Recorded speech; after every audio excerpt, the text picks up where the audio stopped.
Waitress, the world is yours. To die for are the names of the three movies that I am talking about today. And I just love the fact that they make a sentence in the exact order that I'm ranked them in and I'm going to talk about them in. It is just like a perfect little happenstance. It's so fun. I like it.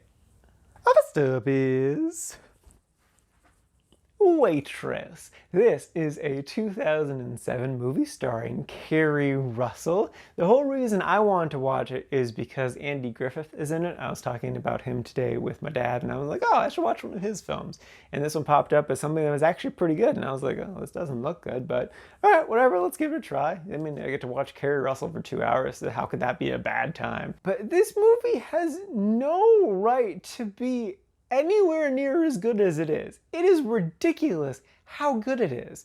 Like, it has really bad acting at times, it looks really cheap, and the dialogue can be kind of meh. But at the same time, it is crazy charming and adorable and delightful. It is like the most delightful movie. I couldn't stop smiling for so much of the movie. And what's even more crazy is just like the subject matter of this movie. Because like the main character has an unwanted pregnancy, and she has an incredibly abusive husband, and there are multiple adulteries happening at the same time. And it's like, this movie has so much dark stuff going on, but it's so fun and delightful, and I just love everyone and everything about it. What is happening with this? Like, it took me a little bit to get into it just because you have to accept the cheesiness of everything, but once you can accept the movie for what it is, you're in for a great ride, and it's just awesome. I love this movie. It's crazy how good this movie is. I'm definitely recommending this to like my parents. This is like a must watch for my parents. And I recommend it to everyone too. It's just good. If you're too much of a cynic or a negative Nancy, you're just not gonna enjoy yourself. You have to be able to suspend your disbelief. But if you can jump over that, it just works. Watch this movie. You're in for a good time. Oh my God. Next up is The World is Yours. This is a 2017 French movie. The premise is it's about this giant doofus of a man. He's just the biggest loser. He's a dude in his mid-30s who is working for some low-level gangster drug dealer things, and he wants to break out of the business, but everything just keeps going wrong, and so he has to play along with stuff and things are just going wrong. The story's fine. The big issue with the movie is that there are zero likable characters in this movie.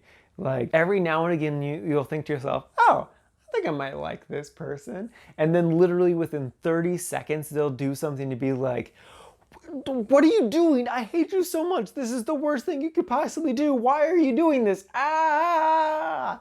And that just happens over and over and over again. And it's just like, but it's still good. It's still enjoyable. I put it in the liked category. It's the middle of the road. I won't get into specifics just in case you do watch it because it does kind of spoil stuff. The main character kind of meets up with this little kid at some point and they bond, and that's definitely like the highlight of the movie is their just relationship. Because it just kind of goes to show just like how being nice to someone gets you so much further in life than being a dick. Like, just be nice and good things will happen. It works. So I'd really only recommend this if you really are into French movies or you're curious about more French movies, because it's not bad by any means. Or if you just kind of like gangster movies or you like movies about losers or unlikable characters. If that kind of genre of stuff seems like your vibe, you'd enjoy it. If none of this stuff really jumped out at you, it's not really a movie to go look out for. It's not gonna like blow your mind or anything. But it's definitely not a waste of time if you do watch it. And lastly is To Die For. This is a 1995 Nicole Kidman movie, also featuring Joaquin Phoenix and Casey Affleck. The premise is essentially Gone Girl, but not as good. It got good reviews and stuff at the time, but I didn't care for it. I really didn't care for the main character. It was not likable or interesting to me, and she was just kind of a dick. And like that's her character, and I get it. I think a big issue, besides just the unlikability of the main character, is the fact that this movie has a lot of conflicting style. Like there's a surprising amount of heavy metal in this movie, and it really does not work with what Nicole Kidman has going on. It's just like sandpaper. It's like, what is happening with this? It was a fine story, acted all right. I don't know. That's kind of all I have to say about it. I didn't really care for it. It wasn't awful. Nicole Kidman's super freaking skinny in this. It was okay. I don't recommend it.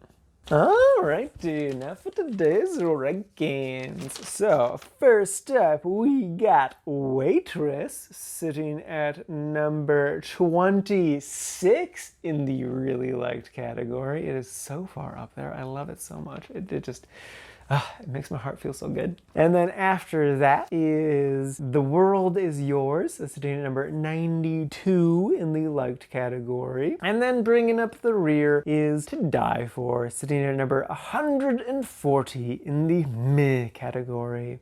And this is out of a total of 176 old movies so far this year, and out of a grand total of 107 movies so far this year.